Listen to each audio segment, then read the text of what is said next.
മലയാളത്തിൻ്റെ പ്രിയങ്കരനായിട്ടുള്ള എഴുത്തുകാരൻ ഒ.വി. വിജയനുമായി ബന്ധപ്പെട്ടിട്ടുള്ള വിവാദങ്ങളൊക്കെ ഉയർന്നു വരുമ്പോൾ അതിനോടൊപ്പം തന്നെ സക്കറിയയും ഉയർത്തെഴുന്നേൽക്കാറുണ്ട്.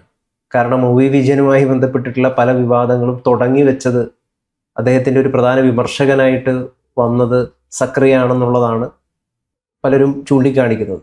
സക്കറിയാണെന്ന് പറയുമ്പോൾ ഒ.വി. വിജയനെ ഒരു മൃദു ഹിന്ദുത്വവാദിയാക്കി മാറ്റിയത് എഴുത്തുകാരൻ നിരൂപകനൊക്കെ ആയിട്ടുള്ള സക്കറിയയാണ്. അതുമായിട്ടുള്ള ബന്ധപ്പെട്ടുള്ള വിവാദങ്ങൾ ഇപ്പോഴും നടന്നുകൊണ്ടിരിക്കുകയാണ്. അത് നടക്കുന്നത് എങ്ങനെയാണെന്ന് വെച്ച് കഴിഞ്ഞാൽ 8 വർഷങ്ങൾക്ക് മുമ്പ് ഒ.വി. വിജയൻ്റെ ഒരു അനുസ്മരണ പരിപാടിയിൽ സക്കറിയ നടത്തിയ ഒരു പ്രഭാഷണവുമായി ബന്ധപ്പെട്ടിട്ടാണ്. ഒരു മൃദു ഹിന്ദു ആണ്, ഏതോ ഒരു ഘട്ടത്തിൽ ഒ.വി. വിജയന് മൃദു ഹിന്ദുത്വ സമീപനം സ്വീകരിക്കേണ്ടി വന്നിരിക്കുന്നു എന്ന് ഒ.വി. വിജയൻ പറഞ്ഞ കാര്യം, അന്ന് ആ വേദിയിലുണ്ടായിരുന്ന ഒ.വി. ഉഷ ഇതിനെതിരെ നടത്തിയ കുറച്ച് വിമർശനങ്ങളൊക്കെ അതൊക്കെയായി ബന്ധപ്പെട്ടിട്ടാണ് ഇപ്പം വിവാദം നടക്കുന്നത്. ഇതിനൊരു കുറിപ്പൊക്കെ ആയിട്ട്, ഇതിന് വിശദീകരണമായിട്ട് സക്രിയൻ രംഗത്തെത്തിയിട്ടുണ്ട്. അപ്പോൾ ചോദ്യം എന്താണെന്ന് വെച്ചാൽ, പക്ഷേ നമ്മുടെ സാംസ്കാരിക പ്രവർത്തകർക്ക്, എഴുത്തുകാർക്കൊക്കെ ഒരു വല്ലാത്ത ഭയമുണ്ട്. കാരണം സ്വതന്ത്രമായിട്ട് സംസാരിച്ചു കഴിഞ്ഞാൽ അഥവാ ഏതെങ്കിലും രീതിയിൽ മൃദു ഹിന്ദുവായി പോയാലോ അല്ലെങ്കിൽ ഹിന്ദുത്വത്തിൻ്റെ ഏതെങ്കിലും ഒരു സ്ഥലത്തെത്തിപ്പോയാലോ എന്നുള്ള ഭയം അവർക്ക് വളരെ ഭയങ്കരമായിട്ടുണ്ട്. പക്ഷെ ആ ഭയം അധികമൊന്നും പിടികൂടാത്ത ഒരാളായിരുന്നു, ഒരു സ്വതന്ത്രനായിരുന്നു ഒ.വി. വിജയൻ. അതുകൊണ്ട് തന്നെയാണല്ലോ തപസ്യയുടെ അവാർഡ് പോലും അദ്ദേഹത്തിന് സ്വീകരിക്കാൻ പറ്റിയത്. ഒ.വി. വിജയൻ യഥാർത്ഥത്തിൽ മൃദു ഹിന്ദു ആണോ? അല്ല, ഒ.വി. വിജയനെ ഞാനെപ്പോഴും ഓർക്കുന്നത് തന്നെ അദ്ദേഹത്തിൻ്റെ മനോഹരമായൊരു ലേഖനമാണ്, ഒരു സിന്ദൂരപ്പെട്ടിൻ്റെ ഓർമ്മക്കുന്നത്. അത് ആദ്യമായിട്ട് കേരളത്തിൽ ഒരു കമ്മ്യൂണിസ്റ്റ് മന്ത്രിസഭ 1957 അധികാരമേൽക്കുന്ന സമയത്ത് അദ്ദേഹം പങ്കുവച്ച വികാരമാണ് ശരി. അന്ന് സാധാരണക്കാരായിട്ടുള്ള മനുഷ്യർ എങ്ങനെ എത്ര ആവേശത്തോടെയാണ് ആ ഭരണം നെഞ്ചേറ്റിയതെന്ന് ആ ലേഖനം വായിച്ചാൽ നമുക്ക് മനസ്സിലാവും. അത്രമാത്രം വൈകാരികത അതിനകത്തുണ്ട്. വിജയൻ അതിൽ പങ്കെടുക്കുന്നതിന് വേണ്ടിയിട്ട് ലീവ് എടുത്ത് കോളേജിൽ നിന്ന് എൻ്റെ നാട്ടിലേക്ക് പെർളശ്ശേരിയിലേക്ക് പോകുന്ന കാഴ്ച അതിൽ വളരെ വ്യക്തമായിട്ട് ചിത്രീകരിച്ചിട്ടുണ്ട്. ഒ.വി. വിജയൻ ഒരു കമ്മ്യൂണിസ്റ്റ് ആയിരുന്നു ശരി. പക്ഷേ ഒരു കമ്മ്യൂണിസ്റ്റ് എന്ന് പറഞ്ഞാൽ ഒന്നും കാണാതെ ജീവിക്കുന്ന ഒരാളാണ് എന്ന് നാം കരുതരുത്. ഒരു കമ്മ്യൂണിസ്റ്റ് എന്ന് പറഞ്ഞാൽ ഒരു കമ്മ്യൂണിസ്റ്റ് ഐഡിയോളജി, പ്രത്യയശാസ്ത്രപരമായ ഇതിൻ്റെ സമീപനം അത് മനസ്സിൽ സ്വീകരിച്ച ഒരാളാണ് എന്ന നിലയ്ക്ക് മാത്രമേ അദ്ദേഹത്തെ കണക്കാക്കാൻ പാടുള്ളൂ. അല്ലാതെ അദ്ദേഹം ജീവിക്കുന്നത് കേരളത്തിലല്ല, ഇന്ത്യയിലല്ല എന്ന് കരുതുന്നതിൽ എന്തർത്ഥമാണുള്ളത്? അദ്ദേഹത്തെ വർഗീയവാദി എന്ന് വിളിക്കുന്നുണ്ടെങ്കിൽ സക്കറിയ വിളിച്ചു എന്നാണ് പറയുന്നത്. മൃദു ഹിന്ദുത്വം ഒരാൾ എന്ന് പറയുന്നത് വർഗീയവാദിയാണെന്ന് പറയുന്നതിൻ്റെ മറ്റൊരു രൂപം തന്നെയാണ്. അതിലൊരു പ്രസക്തിയുമില്ല എന്നാണ് എൻ്റെ അഭിപ്രായം. കാരണം എന്താണെന്ന് വെച്ചാൽ ഒ.വി. വിജയൻ കല്യാണം കഴിച്ചത് ഒരു ക്രിസ്ത്യാനിയായിരുന്നു. അദ്ദേഹത്തിൻ്റെ മകനെ മാമോദീസ വരെയും ചെയ്തു എന്നാണ് ഞാൻ മനസ്സിലാക്കുന്നത്. എനിക്ക് തോന്നുന്നു ആ വിവാദമുണ്ടായ വേദിയിൽ ഒ.വി. ഉഷ പറഞ്ഞത് ഇതാണ്. പറഞ്ഞ കാര്യം ഒന്ന് പറഞ്ഞത് നല്ലതാണ്. അതായത് മൃദു ഹിന്ദുത്വ നിലപാട് ഒ.വി. വിജയൻ സ്വീകരിച്ചിരുന്നു എന്നാണ് 8 വർഷങ്ങൾക്ക് മുമ്പേ ഒരു ഒ.വി. വിജയൻ ജന്മദിനാഘോഷത്തിൽ സക്കറിയ പ്രസംഗിച്ചത്. അന്ന് അവിടെ ഒ.വി. ഉഷ ഉണ്ടായിരുന്നു. അപ്പോൾ ഇദ്ദേഹം ഇത് പ്രസംഗിപ്പിച്ച ഈ സംസാരം നടത്തിയപ്പോൾ തന്നെ ഒ.വി. ഉഷ എഴുന്നേറ്റ് നിന്നിട്ട് പറഞ്ഞൊരു കാര്യം എന്താണെന്ന് വെച്ച് കഴിഞ്ഞാൽ, ഹൈന്ദവ ഭാഷ ഉപഭൂഖണ്ഡത്തിൻ്റെ ഭാഷയാണെന്നും വിജയൻ ഒരിക്കലും വർഗീയവാദിയായിരുന്നില്ല എന്നുമാണ് അവർ വ്യക്തമാക്കി. അതോടൊപ്പമാണ് അവർ ഈ കാര്യം കൂടി പറഞ്ഞത്, മാഷിപ്പം പറഞ്ഞത്, ക്രിസ്ത്യൻ യുവതിയെ വിവാഹം ചെയ്യുകയും മകനെ അടക്കം മാമോദീസ മുക്കുകയും ചെയ്തതിനെ സന്തോഷത്തോടെയാണ് അദ്ദേഹം സ്വീകരിച്ചത്. അന്ന് ആ വേദിയിൽ മധുസൂദനൻ നായരുണ്ടായിരുന്നു, തുടങ്ങിയ മറ്റാളുകളൊക്കെ ഉഷയ്ക്ക് പിന്തുണയുമായിട്ടാണ് രംഗത്ത് വന്നിട്ടുള്ളത്. അത് ശരിയാണ്. അതുകൊണ്ട് തന്നെയാണ് അവരെല്ലാവരും അതിനെ പിന്തുണക്കുന്നത്. മാത്രമല്ല, നമ്മൾ എവിടെയും അദ്ദേഹം കമ്മ്യൂണിസത്തെ എതിർത്തു എന്നുള്ളതിനേക്കാൾ ഉപരി കേരളത്തിലെ കമ്മ്യൂണിസം, കേരളത്തിൽ രൂപപ്പെട്ട അധികാര രാഷ്ട്രീയത്തെയാണ് അദ്ദേഹം എതിർത്ത്. അത് എതിർക്കാതിരിക്കാൻ പറ്റില്ല. കാരണം നമ്മൾ കമ്മ്യൂണിസ്റ്റ് പ്രത്യയശാസ്ത്രം സ്വീകരിക്കുകയും അതിൻ്റെ ശരിയായിട്ടുള്ള രീതികൾ മനസ്സിലാക്കുകയൊക്കെ ചെയ്യുമ്പോൾ കമ്മ്യൂണിസത്തിൻ്റെ പേര് പറഞ്ഞാൽ അതിന് ബോർഡ് വെച്ച് അധികാരത്തിൽ കയറി വൃത്തികേട് കാണിക്കുന്ന ആൾക്കാരെ എന്തിനാ ന്യായീകരിക്കണം? വിജയൻ പക്ഷേ കേരളത്തിലെ കമ്മ്യൂണിസ്റ്റ് ഭരണകൂടത്തെ മാത്രമല്ല വിമർശിച്ച്, ലോകത്തെല്ലായിടത്തുമുള്ള കമ്മ്യൂണിസ്റ്റ് ഭരണകൂടങ്ങളെ അദ്ദേഹം വിമർശിച്ചു. കമ്മ്യൂണിസ്റ്റ് ആശയം അല്ലെങ്കിൽ മാർക്സിസം അതിൽ നിന്ന് തികച്ചും വ്യത്യസ്തമാണ് ലോകത്തെല്ലായിടത്തും ഉണ്ടായിട്ടുള്ള കമ്മ്യൂണിസ്റ്റ് ഭരണകൂടങ്ങൾ. കാരണം ഭരണകൂടങ്ങളുടെ ഒരു ഭീകരത, അതിൻ്റെ ഒരു സ്വേച്ഛാധിപത്യ സ്വഭാവം, അത് ഏറ്റവും ശക്തമായിട്ടുള്ള രീതിയിൽ പ്രകടമാക്കിയിട്ടുള്ള ഭരണകൂടങ്ങളാണ് ഒട്ടുമിക്ക കമ്മ്യൂണിസ്റ്റ് രാജ്യങ്ങളിലും നമ്മൾ കണ്ടിട്ടുള്ളത്. അപ്പം അങ്ങനെ വരുന്ന ആ സംഭവത്തെ, ജനാധിപത്യത്തെ നിഷ്ഠൂരമായിട്ടില്ലായ്മ ചെയ്യുന്ന ആ സമ്പ്രദായത്തെ വിജയൻ എതിർത്തിരുന്നു. കാരണം വിജയനെ ഒരിക്കലും അങ്ങനെയുള്ള ഒരു അടിമയായിട്ട് ജീവിക്കാനായിട്ട് കഴിയുമായിരുന്നു. സക്കറിയുടെ അടിമയാണോ? സക്കറിയ അതിൻ്റെ അടിമയാണെന്ന് പറയാൻ പറ്റില്ല. സക്കറിയും അടിമയൊന്നുമല്ല. സക്കറിയും എല്ലാത്തിനും വിമർശിക്കുന്ന ഒരാളാണ്. പക്ഷേ സക്കറിയും വിജയനും തമ്മിൽ പ്രശ്നമുണ്ടാകുന്നത് അവരുപയോഗിക്കുന്ന ഭാഷയുടെ കാര്യത്തിലുണ്ടായിരുന്ന വ്യത്യാസം തന്നെ. സക്കറിയുടെ ഭാഷയല്ല വിജയൻ്റെ ഭാഷ. ഒവിഷ സൂചിപ്പിച്ചതുപോലെ അത് ഇന്ത്യൻ ഉപഭൂഖണ്ഡത്തിൻ്റെ ഭാഷയായി മാറി. അത് ഹൈന്ദവ ഭാഷയാണ്. ഇപ്പം നമ്മൾ പല കാര്യങ്ങളും നമ്മളൊക്കെ പ്രയോഗിക്കുമ്പോൾ, ഞാനൊക്കെ തന്നെ ചില ഭാഷയൊക്കെ ഉപയോഗിക്കുന്ന സമയത്ത് ചിലർ ഇത് പറയാറുണ്ട്, അത് ശരിയല്ലെന്നുള്ള അഭിപ്രായക്കാരനെയാണ്. ഇതിലിപ്പോൾ നമ്മളിവിടെ നമ്മുടെ രാജ്യത്ത് നിലനിൽക്കുന്ന ബിംബങ്ങൾ സ്വാംശീകരിച്ചാണ് നമ്മളുടെ ഭാഷാ പ്രയോഗം നടത്തുന്നത്. അപ്പോൾ ആ ബിംബങ്ങളിലൊക്കെ ഹൈന്ദവ രൂപങ്ങൾ കടന്നുകൂടാനുള്ള സാധ്യത വളരെ അധികമാണ്. വിജയൻ്റെ ഭാഷയിൽ അത് വളരെ കൂടുതലാണ്. അതുകൊണ്ട് തന്നെ ആ ഭാഷയെ ഒരു വർഗീയ ഭാഷയായിട്ട് ചിത്രീകരിക്കുന്നതിൽ അർത്ഥമില്ല. വർഗീയത ഇല്ല അതിൽ. ഇപ്പൊ കരുണാകര ഗുരുവുമായി അദ്ദേഹത്തിനുണ്ടായ അടുപ്പം നമുക്കറിയാം. ദീക്ഷയൊക്കെ സ്വീകരിച്ചിട്ടുള്ളതാണ്. ഈ ഗുരുസാഗരം പോലുള്ള കൃതികളൊക്കെ സമർപ്പിക്കുന്നത് തന്നെ, തുടങ്ങുന്നത് തന്നെ അങ്ങനെയൊക്കെയാണ്. അപ്പൊ ഈ കരുണാകര ഗുരുവിന്റെ അടുത്ത് എത്തുമ്പോൾ തനിക്ക് പ്രത്യേക ഊർജം ലഭിച്ചിരുന്നു എന്ന് വിജയൻ പറഞ്ഞിട്ടുണ്ട്. അതിൽ വർഗീയത കാണരുത് എന്നാണ് ഉഷ പറയുന്നത്. അതിൽ വർഗീയത ഇല്ല. കാരണം വർഗീയതക്കപ്പുറമായിട്ടുള്ള ഒരു മതാതീത ബോധം എന്ന് പറയുന്നത് ആത്മീയമായ ഒരു ഭാഷയായിട്ട് വിജയനിൽ യഥാർത്ഥത്തിൽ കുടികൊള്ളുന്നുണ്ടായിരുന്നു എന്നാണ് കണക്കാക്കേണ്ടത്. കാരണം വിജയൻ്റെ ആദ്യത്തെ ഭാഷകളിൽ നിന്നൊക്കെ ധർമ്മപുരാണം പോലെയുള്ള സാധനങ്ങളിലേക്ക് വരുന്ന സമയത്ത് ഭാഷയ്ക്ക് തന്നെ വലിയ വ്യത്യാസങ്ങൾ സംഭവിക്കുന്നു. അപ്പോൾ വളരെ ബോധപൂർവം തന്നെ താൻ ഗവേഷണം നടത്തുന്ന വിഷയത്തിലെ കാമഗ്നനായി മാറിയ ഒരു വിജയന്റെ ഭാഷയാണ് വളരെ വ്യത്യസ്തമായിട്ടുള്ളത്. വിജയനെ വളരെയധികം ആളുകൾ ആകെ അറിയുന്നത് എന്തിലൂടെയാണ്? അദ്ദേഹത്തിന്റെ ഹസാക്കിന്റെ ഇതിഹാസം എന്ന് പറയുന്ന ആ പുസ്തകത്തിലൂടെ.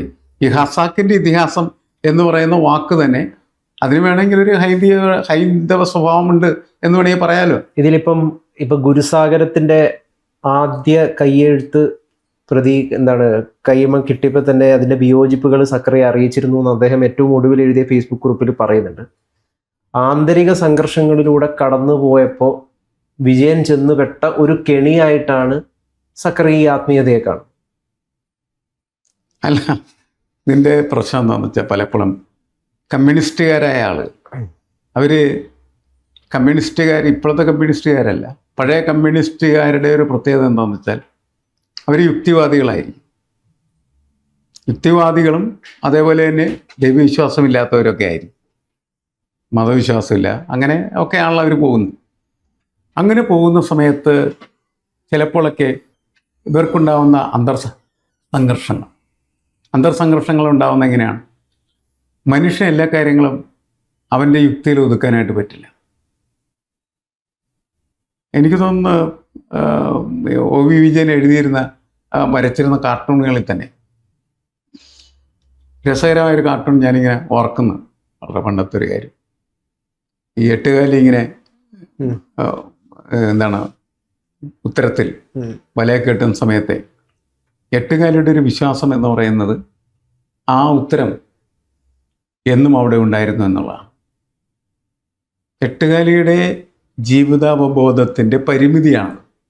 പക്ഷെ നമുക്കറിയാം ആ ഉത്തരം മനുഷ്യൻ നിർമ്മിച്ചു വെച്ചാണെന്നുള്ളത്. ഈ പ്രപഞ്ചം എന്നും എവിടെ ഉണ്ടായിരുന്നു എന്നാണ് മനുഷ്യൻ വിശ്വസിക്കുന്നത്. പക്ഷേ മനുഷ്യനപ്പുറത്തേക്കുള്ള ഒരു സെൻസ് പുലർത്തുന്ന ജീവജാലമുണ്ടെങ്കിൽ അവർക്കത് മനസ്സിലാക്കാൻ പറ്റുമല്ലോ ഇതാരാണ് നിർമ്മിച്ചത്. അപ്പോൾ മനുഷ്യൻ്റെ പരിമിതികൾ മനുഷ്യൻ്റെ യുക്തികളിൽ വളരെ വ്യക്തമാണ്. വിജയൻ ഇങ്ങനെയുള്ള കാര്യങ്ങളൊക്കെ കൂടുതൽ അന്വേഷിക്കാൻ ശ്രമിച്ച ഘട്ടങ്ങളിൽ മനുഷ്യയുക്തിയുടെ പരിമിതികളൊക്കെ അദ്ദേഹത്തിന് ബോധ്യമാകുകയും അതിനപ്പുറത്തേക്ക് കടക്കാൻ വേണ്ടി അദ്ദേഹം പരിശ്രമം നടത്തിയ സമയത്തുണ്ടായ അന്തർസംഘർഷങ്ങൾ തന്നെയാണ് ഈ തരം ആത്മീയതയിലേക്ക് അദ്ദേഹത്തെ കൊണ്ടുപോയത് എന്ന് പറയുന്ന നിഗമനം വേണമെങ്കിൽ ശരിയായിട്ട് നമുക്ക് കണക്കാക്കാം. പക്ഷെ അതുകൊണ്ട് ആ ആത്മീയത ഒരു ഹിന്ദുത്വ ആത്മീയതയാണെന്ന് പറയാൻ പറ്റില്ല. ഇപ്പോൾ ഒ വി വിജയൻ തന്നെ ഇപ്പം പല സ്ഥലത്ത് പറയുകയും ചെയ്തിട്ടുണ്ട്, എഴുതുകയൊക്കെ ചെയ്തിട്ടുണ്ട്.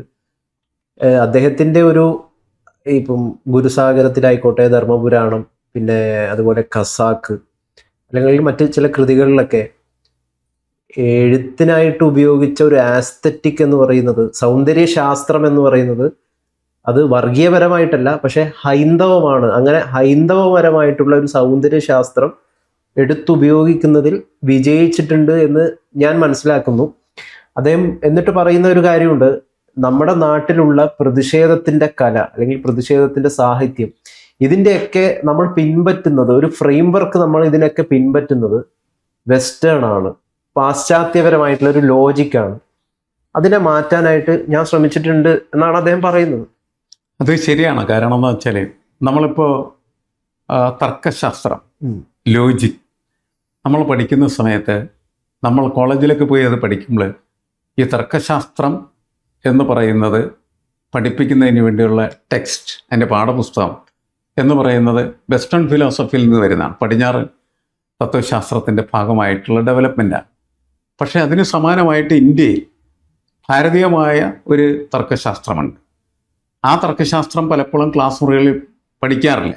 അപ്പം നമ്മൾ അന്വേഷണം നടത്തി വളരെ കൂടുതൽ വായിക്കാനും പഠിക്കാനും ഒക്കെ ശ്രമിക്കുന്ന സമയത്ത് നമുക്ക് ആ ഇന്ത്യൻ ടെക്സ്റ്റ് കിട്ടും. ഇന്ത്യൻ ടെക്സ്റ്റ് കിട്ടുന്ന സമയത്ത് നമ്മളത് പഠിക്കുമ്പോൾ അതിന് ഒരു ഹൈന്ദവ സ്വഭാവം കൂടുതലായിരിക്കും. കാരണം അതിൻ്റെ രീതി എന്ന് പറയുന്നത് ഈ ഇന്ത്യൻ ഉപഭൂഖണ്ഡത്തിൻ്റെ രീതികളാണ് എന്നതുകൊണ്ട് അതിൻ്റെ ഭാഷയും അതിൻ്റെ രീതികളുമൊക്കെ വ്യത്യസ്തമായിരിക്കും. അപ്പോൾ ഇതൊരു ഇന്ത്യൻനെസ് എന്ന് പറയുന്ന, അല്ലെങ്കിൽ ഭാരതീയത എന്ന് പറയുന്ന, ഹൈന്ദവത എന്ന് പറയുന്ന ഒരു സ്വഭാവ സവിശേഷത അതിന് വരുന്നത് എന്തുകൊണ്ടെന്ന് വെച്ചാൽ അതിലുള്ള ബിംബങ്ങളൊക്കെ തന്നെ മിക്കവാറും ധരിക്കാം ഈ ഇന്ത്യൻ ബിംബങ്ങളായിരിക്കും. അതൊക്കെ ഹൈന്ദവ ബിംബങ്ങളായിട്ടേ വരികയുള്ളൂ. നമ്മൾ പാശ്ചാത്യ സംവിധാനത്തിലുള്ള കാര്യങ്ങൾ പഠിക്കുന്ന സമയത്ത് അതിൻ്റെ ബിംബങ്ങളൊക്കെ തന്നെ മിക്കവാറും യൂറോപ്യൻ ബിംബങ്ങളായിരിക്കും.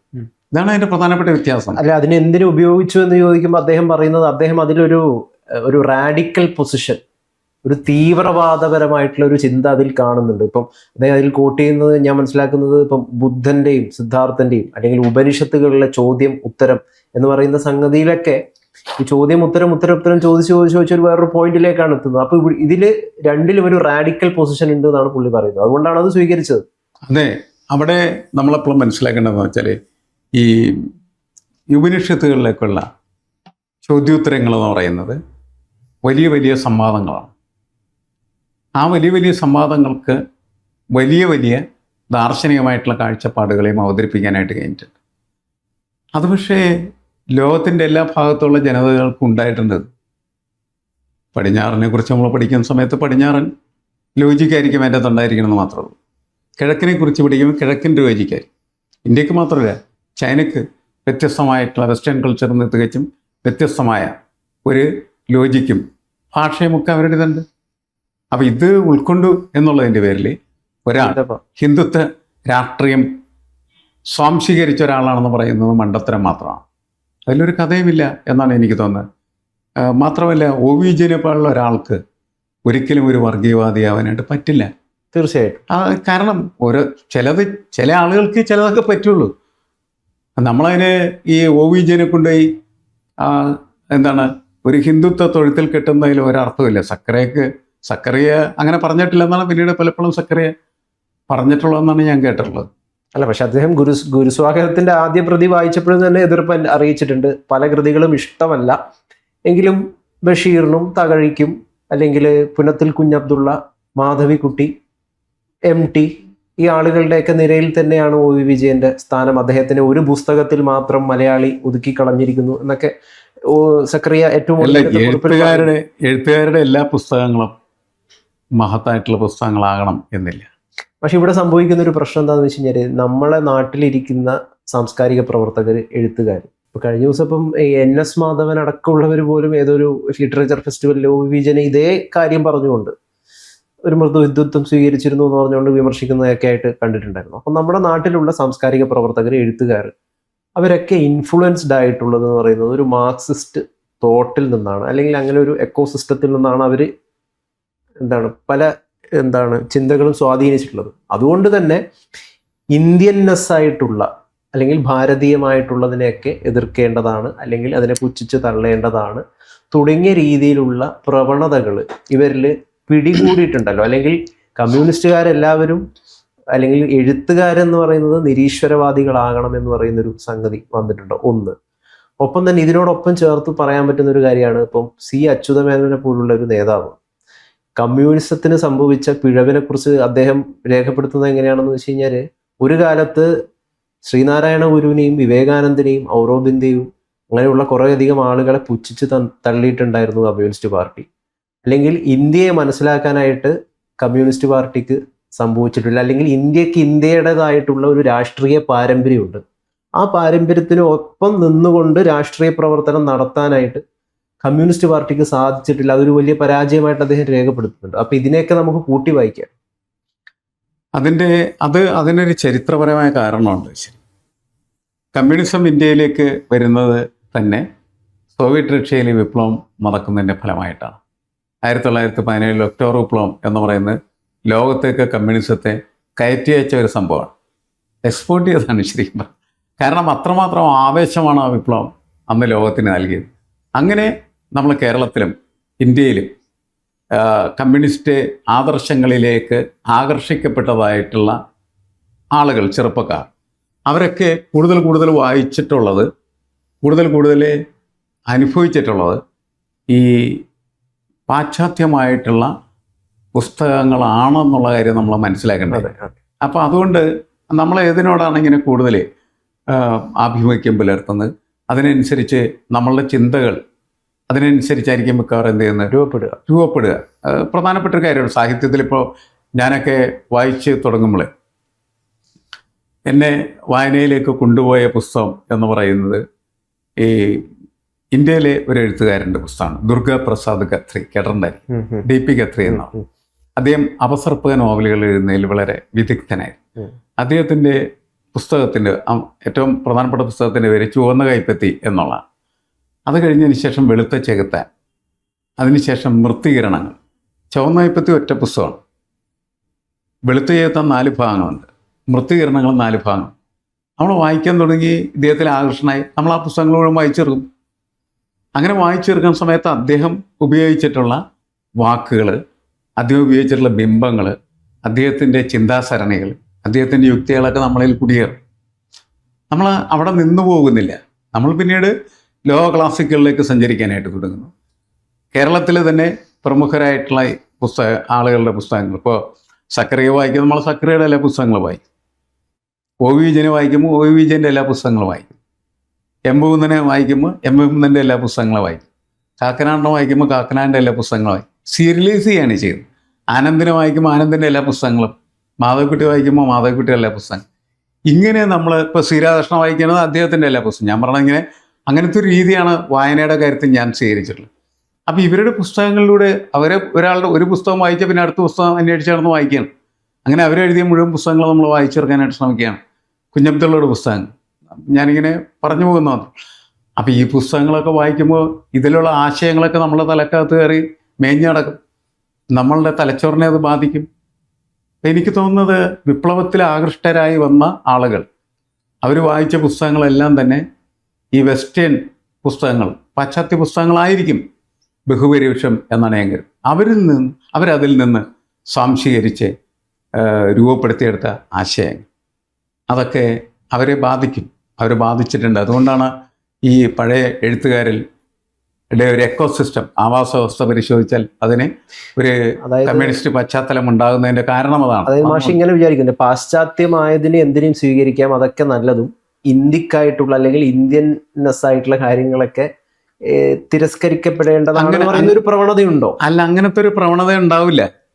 പക്ഷെ അവർ കൂടുതൽ വായിച്ചു വന്നിരുന്ന അതായിരുന്നു. അപ്പോൾ ഇപ്പുറത്തെ വായന വളരെ കുറവായിരിക്കും. നിങ്ങൾ എങ്ങോട്ടാണ് തിരിയുന്നതിനനുസരിച്ചിട്ടാണല്ലോ നിങ്ങളുടെ അടുത്തൊക്കെ പുസ്തകങ്ങൾ വരികയും നിങ്ങൾ വായിച്ചു ചേർക്കുകയൊക്കെ ചെയ്യും. ഇപ്പോൾ ഞാൻ നമ്മൾ നമ്മൾ ഈ ക്ലാസിക്കലൊക്കെ വായിക്കുന്ന സമയത്ത് ജോൺ സ്റ്റീൻബെക്ക് അദ്ദേഹത്തിൻ്റെ ഏറ്റവും പ്രശസ്തമായിട്ടുള്ള പുസ്തകങ്ങളിലൊന്നാണ് ഗ്രേപ്സ് ഓഫ് റാത്ത് എന്ന് പറയുന്നത്. ക്രോധത്തിൻ്റെ മുന്തിരിപ്പഴങ്ങൾ എന്ന് പറഞ്ഞ് മലയാളത്തിൽ ട്രാൻസ്ലേറ്റ് ചെയ്യും. നമ്മളുണ്ടാക്കിയ സ്വാധീനം വളരെ വലുതാണ് ആ പുസ്തകം എന്ന് പറയും. അപ്പോൾ അത് വായിച്ചു കഴിഞ്ഞപ്പോഴാണ് പിന്നീട് അദ്ദേഹത്തിൻ്റെ മറ്റൊരു പുസ്തകമുണ്ട് ഇൻഡൂബിയസ് ബാറ്റിൽ, സന്നിഗ്ധ സമരത്തിൽ. അത് ശരിക്കും പറഞ്ഞാൽ എങ്ങനെയാണ് ഒരാൾ രാഷ്ട്രീയ പ്രവർത്തനമാകേണ്ടതെന്ന് നമ്മളെ പഠിപ്പിക്കുന്ന ഒരു പാഠപുസ്തകമാണ് ശരിക്കും. തീർച്ചയായിട്ടും. മാത്രമല്ല വളരെ രസകരമായിട്ട് നമുക്ക് വായിച്ച് മനസ്സിലാക്കാനായിട്ട് പറ്റുന്ന പുസ്തകങ്ങളാണ്. അപ്പം അന്ന് നമ്മൾ അങ്ങനെയുള്ള പുസ്തകങ്ങളിലൂടെ സഞ്ചരിക്കുന്നു. പേളസ് ബക്കിൻ്റെ പുസ്തകങ്ങൾ, അതുപോലെ കാട്ടുകടൽ എന്ന് പറഞ്ഞ ഒരു പുസ്തകം, ഈ ഇതേ ലെലിവിച്ചിൻ്റെ, ഇതൊക്കെ അന്ന് നമ്മൾ പ്രത്യേകിച്ച് ഈ രാഷ്ട്രീയ പ്രവർത്തനമായിട്ട് ബന്ധപ്പെട്ട് നമ്മളെ സ്വാധീനിക്കുന്ന പുസ്തകങ്ങളാണ്. അതുപോലെ ഏണസ്റ്റ് ഹെമിംഗ്വേയുടെ ഫോർഹം ദ ബെൽട്ടോൾസ് എന്ന് പറയുന്ന സാധനം, മണിമുഴങ്ങുന്ന ആർക്ക് വേണ്ടി, അതൊക്കെ നമ്മളെ വിപ്ലവകാരിയാക്കി മാറ്റുന്നതായിട്ടുള്ള പുസ്തകങ്ങളാണ്. അപ്പം ഇങ്ങനെയുള്ള പുസ്തകങ്ങളിലൂടെ കടന്നുപോയതിൻ്റെ ഫലമായിട്ടായിരിക്കണം അവരെ കൂടുതലായിട്ട് പാശ്ചാത്യ പുസ്തകങ്ങളോട് പരിചിതരായി സ്വീകരിക്കുകയും അതേപോലെ തന്നെ ഇന്ത്യയിലെ പുസ്തകങ്ങൾ അതിനോട് അത്ര അടുപ്പമില്ലാത്തൊരവസ്ഥ വരികയൊക്കെ ചെയ്തിരിക്കുന്നത്. പിന്നെ പുസ്തകങ്ങളുടെ ലഭ്യതയാണ്. നോക്കൂ, ഇപ്പോൾ നമ്മൾ പഠിക്കാനിരിക്കുന്നത്. ഇപ്പോൾ നമ്മൾ പഠിക്കാനിരിക്കുന്നാൽ എന്താ സ്ഥിതി? ഇന്ത്യയിലേക്ക് വളരെ അപൂർവമായിട്ട് മാത്രമാണ് പുസ്തകങ്ങൾ ഉണ്ടാകുന്നുള്ളത്. പുതിയ പുതിയ വിഷയങ്ങളിലേക്കും പുതിയ പുതിയ മേഖലകളിലേക്കും. മാർക്സിസത്തിൽ തന്നെ കേരളത്തിൽ അല്ലെങ്കിൽ ഇന്ത്യയിൽ, കേരളത്തിലൊരു മന്ത്രിസഭ മുഖ്യമന്ത്രിയും 10 വർഷക്കാലം പഠിച്ച് ഇവിടെ ഭരിച്ച സ്ഥലമാണ്. മാർക്സിസത്തിൽ എന്ത് പുസ്തകമാണ് ഇവിടെ ഉണ്ടായിട്ടുള്ളത്? ഇപ്പോഴും നമ്മൾ പുതിയ പുതിയ ചിന്തകൾ മാർക്സിസത്തിലേക്ക് വരുന്നത് മനസ്സിലാക്കണമെങ്കിൽ നമ്മൾ എന്ത് ചെയ്യണം? യൂറോപ്പിലേക്ക് തിരിച്ചു പോകേണ്ടി വരും. യൂറോപ്പിലെ പുസ്തകങ്ങൾ ഉണ്ടാകുന്ന ആ വിഷയത്തിൽ മാത്രമല്ല, ഇന്ത്യയിലെ നമ്മളുടെ പഴയ ഇതിഹാസങ്ങൾ, അതേപോലെ തന്നെ നമ്മൾ നേരത്തെ വിശേഷിപ്പിച്ചതായ ഭാരതീയമായിട്ടുള്ള ചിന്തകൾ കൂടുതൽ കിടക്കുന്നതായിട്ടുള്ള ഉപനിഷത്തുകൾ, അതിനെക്കുറിച്ചൊക്കെ അവരാണ് കൂടുതൽ ഇപ്പോഴും പഠിച്ചുകൊണ്ടിരിക്കുന്നത്. മനസ്സിലായില്ലേ? വിദേശത്തിരുന്ന ആളുകൾ കൂടുതൽ പഠിച്ചുകൊണ്ടിരിക്കുക. നമ്മുടെ ഇവിടെ അത്തരം കാര്യങ്ങളിലുള്ള അന്വേഷണങ്ങൾ വളരെ കുറവാണ്. കേരളത്തിലെ എഴുത്തുകാർക്ക് എന്ത് വല്ല വിലയുണ്ടോ? തീർച്ചയായിട്ടും. പക്ഷേ ഇവിടെ പറഞ്ഞു വന്നതെന്ന് വെച്ച് കഴിഞ്ഞാൽ എല്ലാ നാടുകളിലെ ചരിത്രത്തിനും അതിൻ്റെതായ പ്രാധാന്യം ഉണ്ട് എന്നുള്ളതാണ്. തർക്കമില്ലാത്തൊരു കാര്യമാണ്. അല്ല, ഇന്ത്യക്ക് ഭയങ്കരമായിട്ടുള്ള ഇപ്പം ഫിലോസഫിയുടെ കാര്യത്തിലായാലും മിത്തോളജിയുടെ കാര്യത്തിലായാലും അങ്ങനെയുള്ള പല ഹിസ്റ്ററിയുടെ കാര്യത്തിലാണെങ്കിൽ വലിയ ചരിത്രമുണ്ട്. ആർട്ടിന്റെ മേഖലയിലാണെങ്കിൽ വലിയ ഒരു ചരിത്രമുണ്ട്. അപ്പൊ ഇതിനൊക്കെ തീർച്ചയായിട്ടും എൻ്റെ ഒരു സൗന്ദര്യശാസ്ത്രത്തിൽ ഞാൻ ഉപയോഗിച്ചിട്ടുണ്ട് എന്നാണ് OV വിജയൻ പറഞ്ഞു വെക്കുന്നത്. അതുകൊണ്ട് അയാളെ സംഘപരിവാർ ആക്കണ്ട. അതെ, അതാണ് ശരി. അതങ്ങനെ ഉപയോഗിക്കേണ്ടത് തന്നെയാണ്. നമ്മളിപ്പോ കാഫ്കയും കമുവും ഒക്കെ ഒരു കാലത്തെ വലിയ വായനക്കാരനായി. ഫ്രാൻസ് കാഫ്കയുടെ കളക്റ്റഡ് വർക്ക്സ് ഒക്കെ ഞാൻ പോയിരുന്നു UC കോളേജ് ലൈബ്രറിയിൽ ഇരുന്ന് വായിക്കുന്നത്. ശരി. അപ്പോൾ ആ കാലത്ത് നമ്മൾ ഈ മിത്ത് ഓഫ് സിസിഫസ് എന്ന് പറയുന്നൊരു സാധനം, സിസിഫസ് പുരാണം കേട്ടിട്ടുണ്ടായിരുന്നു. അതെ അതെ. അത് നമ്മളെ നാറാണത്ത് പ്രാന്തനാണ്. തീർച്ചയായിട്ടും. അപ്പം നമ്മൾ നാറാണത്ത് പ്രാന്തനെ പഠിച്ചാൽ മതി, മിത്ത് ഓഫ് സിസിഫസ് പഠിക്കാൻ പോകേണ്ട ആവശ്യമില്ല. പക്ഷേ ഈ സാഹിത്യത്തിൽ ഇങ്ങനെ രമിച്ചിരുന്ന ആ സമയത്തൊക്കെ നമ്മൾ നാറാണത്ത് പ്രാന്തനെ കുറിച്ച് സംസാരിക്കുന്നതിനേക്കാൾ കൂടുതൽ മിത്ത് ഓഫ് സിസിഫസിനെ കുറിച്ച് സംസാരിച്ചുകൊണ്ടിരിക്കും. അത് ആ കാലത്ത് സംഭവിച്ച ഒരു പ്രശ്നമാണ്. അതിൽ ട്വിസ്റ്റ് വരണം. ഞാൻ പറയുന്നത് ഇവിടെയുള്ള സാധനത്തിന് നമുക്ക് പ്രാധാന്യം കൊടുക്കാനായിട്ട്. സീസറിന്റെ ഭാര്യ സംശയത്തിന് അതീതയാകണമെന്ന് നമ്മൾ പറയുകയും അതിനെ അംഗീകരിക്കാൻ പറ്റുകയും ചെയ്യുകയും, രാമന്റെ ഭാര്യ സംശയത്തിന് അതീതയാകണമെന്ന് പറയുമ്പോൾ അംഗീകരിക്കാൻ പറ്റാത്ത അവസ്ഥയുണ്ട്. അത് നമ്മളുടെ ഒരു ലോജിക്കിൻ്റെയും നമ്മളുടെ സംവാദാത്മകതയുടെയും സവിശേഷതയായിട്ട് നമ്മൾ കണക്കാക്കേണ്ട ആവശ്യം. എപ്പോഴും നമ്മളിപ്പോൾ ഉപയോഗിച്ചുകൊണ്ടിരിക്കുന്ന സീസറിന്റെ ഭാര്യ എന്നും പറഞ്ഞിട്ടാണ്. അതേ സാധനമാണ് ഇവിടെയും. അതെ, അത് ഇവിടുത്തെ കാര്യം നമ്മൾ പറയേണ്ട കാര്യമുള്ളൂ. പക്ഷേ ഈ നമ്മളെ സലീം കുമാർ പറഞ്ഞതുപോലെ, സലീം കുമാർ വളരെ പ്രധാനപ്പെട്ടൊരു കാര്യം പറഞ്ഞത്, നമ്മളിപ്പോൾ ഈ സലീം കുമാറിൻ്റെ മരണമായിട്ട് ബന്ധപ്പെട്ട് അദ്ദേഹം പറഞ്ഞ കാര്യങ്ങളൊക്കെ പരിശോധിക്കുമ്പോൾ അദ്ദേഹം പറയണമെന്ന് വെച്ചാൽ, മലയാളിയുടെ ഒരു സവിശേഷത എന്ന് പറഞ്ഞാൽ എല്ലാ കാര്യങ്ങൾക്കും ഉദ്ധരണി ഉപയോഗിക്കുന്ന ഒരാളാണ്. ഉദ്ധരണി, ഇന്ന ആൾ പറഞ്ഞു എന്നും പറഞ്ഞിട്ട് കാര്യങ്ങൾ പറയാനായിട്ട് ശ്രമിക്കുക എന്ന് പറയാൻ നമ്മളൊരു സവിശേഷം. അപ്പോൾ നമുക്കൊരു കാര്യം പറയാൻ വേണ്ടി നമ്മൾ സലീം കുമാർ പറയുന്ന ഫ്ലൈറ്റിന് നമ്മൾ എന്ത് ചെയ്യും? യൂറോപ്പിലേക്ക് പോകും. എന്നിട്ട് ഇന്നയാൾ പറഞ്ഞെന്നും പറഞ്ഞിട്ട് കാര്യങ്ങൾ പറയുന്ന ഒരു രീതി മലയാളിക്കുണ്ടത്. അതൊരു അപകടമാണ് ശരിക്കും പറഞ്ഞു. അതുകൊണ്ടാണ് ഈ സീസറിനെ കോട്ട് ചെയ്യാൻ നടക്കണം. മനസ്സിലായി. അതിന് പകരം എന്ത് ചെയ്യും, രാമനൊക്കെ അല്ലെങ്കിൽ എന്താണ് സീതയെ കോട്ട് ചെയ്താൽ മതിയല്ലോ. അത് ചെയ്യുന്നില്ല. അത് ചെയ്യാത്തതിൻ്റെ കാരണം വെച്ചാൽ നമ്മൾ രാമന് സീതയൊക്കെ കോട്ട് ചെയ്ത് കഴിഞ്ഞാൽ കിട്ടുന്ന ബഹുമതി കുറവാണ് എന്ന് കരുതലാണ്, എന്ന് തോന്നലാണ് നമ്മളുടെ ഏറ്റവും വലിയ പ്രശ്നം എന്നാണ് എനിക്ക്. നമ്മൾ അങ്ങനെയാണ്. അത് മലയാളി ഒരു ഷോ പീസായിട്ടാണ് എനിക്ക് എപ്പോഴും തോന്നിയിട്ടുള്ളത്. മറ്റുള്ളതിൻ്റെ മുമ്പിൽ പ്രദർശിപ്പിക്കാൻ വേണ്ടി. ചില ആൾക്കാരുടെ പ്രസംഗം കേട്ട് കഴിഞ്ഞാൽ അതിനകത്ത് നിറച്ച് ഉദ്ധരണിയായിരിക്കും. പലതിനെയും സാർത്ത് പറഞ്ഞു, കമു പറഞ്ഞു, കാഫ്ക പറഞ്ഞു എന്നൊക്കെ പറഞ്ഞു. ഇതിൻ്റെ ബുദ്ധിജീവികളുടെ പ്രസംഗങ്ങളാണ് അതൊക്കെ. ഭയങ്കര അവർക്ക് ആ ആശയങ്ങൾ തന്നെ അവരുടേതായിട്ട് പറഞ്ഞാൽ മതി. പക്ഷേ അപ്പോൾ കേട്ടുകൊണ്ടിരിക്കുന്ന ആളുകൾക്ക് അയാളെ കുറിച്ച് വലിയ ബഹുമാനം തോന്നില്ല. കാഫ്ക, സാർ എന്നൊക്കെ പറയാൻ തുടങ്ങി കഴിഞ്ഞാൽ വലിയ സംഭവമായിട്ട് ആളുകൾ ചിത്രീകരിക്കും എന്നുള്ള ചിന്ത എന്തായാലും കേരളത്തിലുണ്ട്. അത് വളരെ അപകടമാണ്. അതൊക്കെ തിരുത്തേണ്ട സമയം കഴിഞ്ഞു. ഇപ്പം പലരും കമ്പയർ ചെയ്യുന്നുണ്ട്. അത് തത്തുല്യമായിട്ട് എന്താണ് നോവൽ സാഹിത്യത്തിലും ചെറുകഥയുടെ സാഹിത്യത്തിലൊക്കെ വൽക്കുന്ന രണ്ട് വലിയ ബിംബങ്ങളാണ് ബഷീറും OV വിജയനും. അതുകൊണ്ടാണ് ചില വലിയ തലക്കെട്ടുകളൊക്കെ രൂപപ്പെട്ടിട്ടുണ്ട്. മലയാളം ബഷീറും വിജയനും അപ്പുറം ഇപ്പോഴും പറന്നിട്ടില്ല എന്ന് പറഞ്ഞിട്ടുള്ള തലവാചകങ്ങളൊക്കെ വരാറുണ്ട്. ഇവർ രണ്ടുപേരുടെയും ഒരു തുല്യമാക്കുന്ന സംഗതി എന്താണെന്ന് വെച്ച് കഴിഞ്ഞാൽ രണ്ടുപേരിലും ആത്മീയതയുടെ അംശമുണ്ട്. ഒരാൾ അതിനെ വളരെ സാധാരണ രീതിയിൽ ലളിതവൽക്കരിച്ചിട്ട് പറയുമ്പോൾ മറ്റേ ആൾ അതിനെ കുറച്ചും കൂടി വേറൊരു തലത്തിൽ അതിനെ പറയുന്നു എന്നുള്ളതാണ്. അല്ല, ഇപ്പോൾ നമ്മൾ ഈ പുതിയ കാലത്ത് നമ്മൾ ഈ ഇക്കോ ക്രിറ്റിസിസം പോലെയുള്ള വിഷയങ്ങളിലേക്ക് 21-ാം നൂറ്റാണ്ടിലെ ഒരു ദാർശനികത എന്ന് പറയുന്നത് ഇക്കോളജിയുടെ ഫിലോസഫിയാണ് എന്ന് കണക്കാക്കപ്പെടുമ്പോൾ ബഷീർ അതിനകത്തേക്ക് വരുന്നുണ്ട്. ഭൂമിയുടെ അവകാശികൾ എന്ന് പറഞ്ഞാൽ അദ്ദേഹത്തിൻ്റെ പുസ്തകമൊക്കെ എന്ന് പറഞ്ഞിട്ടുണ്ടെങ്കിൽ അത് ഇക്കോ ക്രിറ്റിക്കലാണ് ശരിക്കും. അപ്പം ഇങ്ങനെ സാധനങ്ങൾ നമ്മൾ നോക്കുന്ന സമയത്ത് ഈ മലയാളിയിലും അതേപോലെ തന്നെ ഭാരതത്തിലുള്ള മറ്റ് ഭാഷകളിൽ എഴുതപ്പെട്ടിരിക്കുന്ന ആളുകളിലൊക്കെ ഇങ്ങനെയുള്ള ഒരുപാട് കാര്യങ്ങൾ ഉണ്ട്. അത് തിരിച്ചറിയുകയും മനസ്സിലാക്കുകയും ചെയ്താൽ നേരത്തെയുള്ള ആ വിമർശനം ഉണ്ടല്ലോ, മൃദു ഹിന്ദുത്വം എന്ന് പറയും, അതിനൊരു പ്രസക്തി ഉണ്ടാവില്ല എന്നാണ് എനിക്ക് തോന്നുന്നത്. ഇപ്പോൾ കേന്ദ്ര സർക്കാരിൻ്റെ അവാർഡുകളൊന്നും വാങ്ങിക്കാനായിട്ട് ഞാൻ ഇതുവരെ തയ്യാറായിട്ടില്ല, വിമുഖത കാണിച്ചിട്ടുണ്ട്. അതിലൊക്കെ അഭിമാനിക്കുന്ന ഒരാളാണ് സക്രിയെ പോലുള്ള എഴുത്തുകാരെന്ന് പറയുന്നത്. പക്ഷെ OV വിജയൻ RSSന്റെ അവാർഡ് വാങ്ങിച്ചു, അല്ലെങ്കിൽ തപസ്യ നൽകിയ അവാർഡ് ഒരു കാലത്ത് വാങ്ങിച്ചു. അത് തിരസ്കരിച്ചില്ല. അതിൻ്റെ പേരിലും ഈ മൃദു ഹിന്ദുത്വ ചാപ്പ അദ്ദേഹത്തിന് നേരെ അടിച്ചു കിട്ടുന്നുണ്ട് എന്നുള്ളത് ഒരു കാര്യമാണ്. അത് അദ്ദേഹം പറയുകയും ചെയ്യുന്നുണ്ട്. ഇന്നത്തെ കാലത്തെ ഇന്ത്യയെ നോക്കിക്കൊണ്ട് OV വിജയൻ എന്തു പറയുമായിരുന്നു, ഞാൻ അത്ഭുതപ്പെടുന്നു എന്നും സക്രിയ ഏറ്റവും ഒടുവിലത്തെ കുറിപ്പിൽ പറയുന്നുണ്ട്. നമുക്കറിയാം CPMന്റെ അന്തകൻ എന്ന നിലയിലാണ് പിണറായി വിജയനെ ഇന്ന് പൊതുസമൂഹം വിലയിരുത്തുന്നത്. CPMനെ പരിപൂർണമായിട്ടും നശിപ്പിച്ച് ഇല്ലാതാക്കാൻ വന്ന ഒരാളാണ് പിണറായി വിജയൻ എന്ന നിലയിൽ. കുറേയധികം എഴുത്തുകാർ, സാംസ്കാരിക പ്രവർത്തകർ, ഏറ്റവും പ്രധാനമായിട്ട് സച്ചിദാനന്ദനെ പോലുള്ള ആളുകൾ വിമർശനവുമായിട്ട് രംഗത്ത് വന്നു. ഇടതുപക്ഷം മൂന്നാമതും അധികാരത്തിൽ വരരുത്, വന്നു കഴിഞ്ഞാൽ അത് വലിയ അപകടം ചെയ്യുമെന്ന രീതിയിൽ പിണറായിയുടെ ദുർഭരണത്തിനെതിരെ പ്രതികരിച്ച കുറേയധികം ആളുകളുണ്ട്. അപ്പോഴൊക്കെ സക്രിയ എന്ന് പറയുന്ന ആ എഴുത്തുകാരൻ മൗനം തുടരുന്നതായിട്ടാണ് പലരും വിലയിരുത്തിയിട്ടുള്ളത്. അല്ലെങ്കിൽ അദ്ദേഹത്തിൻ്റെ വായിൽ നിന്ന് വേണ്ട രീതിയിലുള്ള ഒരു വളരെ ഷാർപ്പായിട്ടുള്ള ഗൗരവകരമായിട്ടുള്ള യാതൊരു പ്രതികരണവും ഉണ്ടായിട്ടില്ല. അപ്പോൾ യഥാർത്ഥത്തിൽ OV വിജയൻ അങ്ങനെയൊന്നും ആയിരുന്നില്ല. അദ്ദേഹം സ്വതന്ത്രനായിരുന്നു എന്ന് കമ്മ്യൂണിസത്തെ കൃത്യമായിട്ട് വിമർശിക്കാൻ അദ്ദേഹത്തിന് സാധിച്ചിട്ടുണ്ട്. ആ ഒരു നിലയിലൊന്നും എന്തായാലും സക്രിയ എത്തില്ല. കാരണം ഈ ഒരു അടിമത്വം യഥാർത്ഥത്തിൽ സക്രിയക്കില്ലേ? അങ്ങനെ പറയാൻ പറ്റുമോ പൂർണ്ണമായിട്ടും? സക്രിയയും അത്യാവശ്യത്തിന് വിമർശിക്കാനായിട്ട് തയ്യാറായിട്ടുള്ള ഒരാളാണ്. എനിക്ക് തോന്നുന്നത് സക്രിയെ എന്താണ് CPMന്റെ അനുഭാവികൾ ചിലയിടത്ത് വെച്ച് കൈകാര്യം ചെയ്യാൻ ശ്രമിച്ചിട്ടില്ലേ? അങ്ങനെ ഉള്ള സംഭവം ഉണ്ടായിട്ടുണ്ട്. കാരണം വിമർശനത്തെ സഹിഷ്ണുതയോടുകൂടി സ്വീകരിക്കാൻ പറ്റാതിരിക്കുമ്പോൾ അത് കൈകാര്യം ചെയ്യലിലേക്ക് എത്തിച്ചേരും.